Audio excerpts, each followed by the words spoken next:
Now, tensions in Zambia are threatening to derail commonwealth-brokered talks between the government and the opposition after the disputed 2016 elections.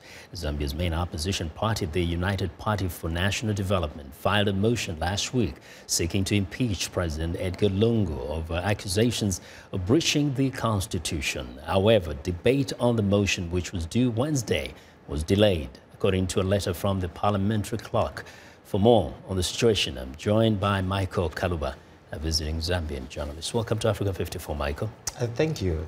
So first, what really, from what you know, led to such a kind of a serious move to have a motion of impeachment in Parliament?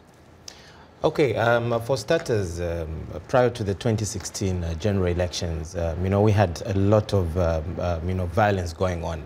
A lot of political intolerance between our main political parties, the Patriotic Front and the United Party for National Development. And during the elections, it got worse. There was a lot of, violence being perpetrated by political cadres on either side. And after the elections, the United Party for National Development firstly thought the president-elect at that particular point did not get, the threshold, which is, basically 50+1, to be, inaugurated as the country's or the Republican president. And at that, they went ahead and challenged his election and pending inauguration at the Constitutional Court. Unfortunately, after a perceived 14 days, it was discontinued, and their case was not heard in the courts of law. So after that, Hakainde Hichilema, who is the president of the United Party for National Development, has explicitly put it across that he will not recognize the presidency. So up to this point, he does not recognize. No, he does not. But does this stem from what we saw some months back, where actually he was charged with treason for having had kind of crossed paths with the president when the president was going somewhere? Certainly, it all emanates from such decisions when they are taken, either by government or the opposition. And so at the moment, the opposition has been echoing sentiments for Zambians to expect a new president before the year 2021.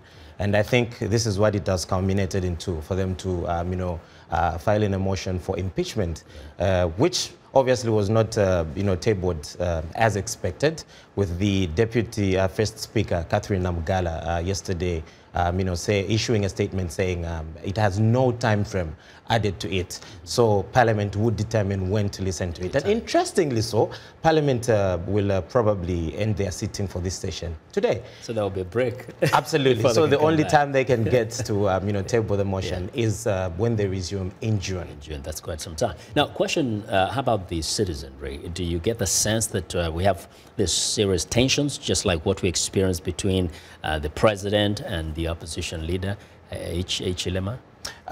Well, two big issues that have come out of the UPND and PF tension, really.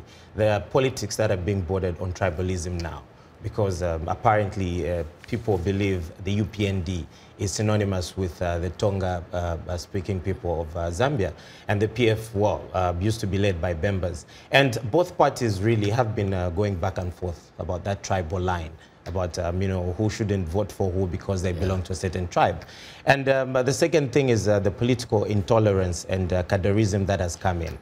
So you discover that those that are for the United Party for National Development have no regard whatsoever for those coming from the Patriotic Front. And likewise, the Patriotic Front cadres have no regards for the others. And so it has become quite tense. We had... we may have to end it there. Maybe we'll, but it's so sad, really, to see the ethnic, ugly head of ethnicity array itself here. But I want to thank you very much, Michael, for joining us today. Thank you for having me. Well, that's Michael Kaluba, who is a visiting Zambian journalist.